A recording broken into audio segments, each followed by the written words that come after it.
High म सुमन थापा मगर अहिले चाहिँ म यो बिर्तामोडको डोमालाल रङ्गशालामा आएको छु। आज चाहिँ यहाँ पुस 29 गते 2082 भक्का दिवस भइरहेको छ। यसको लागि म पनि उपस्थित भएको छु। आज भक्का दिवस यहाँनिर बिर्तामोड रङ्गशालामा मनाइँदैछ। आज म पनि हामी सरहरू हामी पनि आएका छौँ अनि यहाँनिर भक्का दिवसको उपलक्ष्यमा हामी पनि यहाँनिर हेर्नको निम्ति उपस्थित भएको छौँ र यहाँको दृश्यहरू हामी देखाउँदै जानेछौँ। यताको देखाइदिउँ त, यतावरि सबै देखाइदिउँ।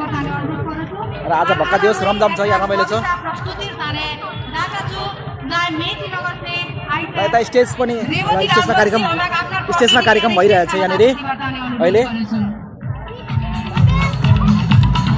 यो चाहिँ झापा बिर्तामोड आज पुस 29 गते 2082 भक्का दिवस मनाइँदैछ यहाँनिर।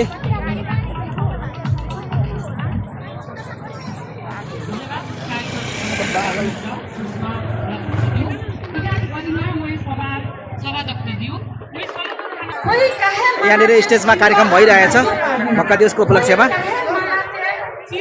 यताको भिडभाड देखाइदिनु सर।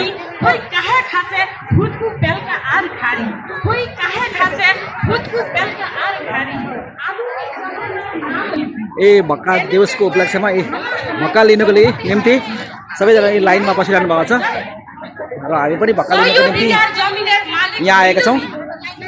ए भक्काको यता यस्तो लाइन छ यहाँनिर। आज भक्का दिवसको उपलक्ष्यमा भक्का खाइँदैछ यहाँनिर।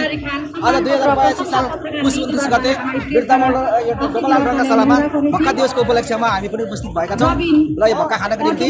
आज भक्का दिवस हो, यहाँहरू पनि आउनु भएको छ, हामी पनि आएका छौँ। यसरी भक्काको टेस्ट लिँदैछौँ यहाँ आएर है त।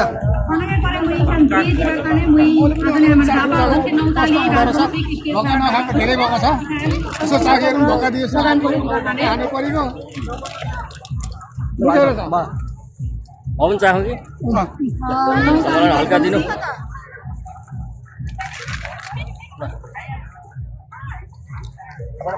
पाए राम्रो हुन्थ्यो। मान्छे भित्र होला म कुरा गरिहाल्छु, त्यहाँ मलाई पुऱ्याइदिनु होइन। कार्यक्रम गरिरहेको होला त्यहाँभित्र मेन मान्छे को भनेर सोध्न मिल्दैन नि भित्रमा भिडमा।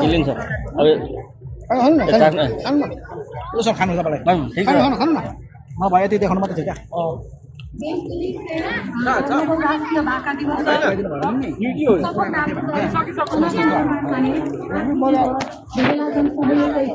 पुरा भिड छ नि त मान्छे। ल भक्का दिवसमा भक्का आए गाइजहरू। ल भक्का खाइँदैछ।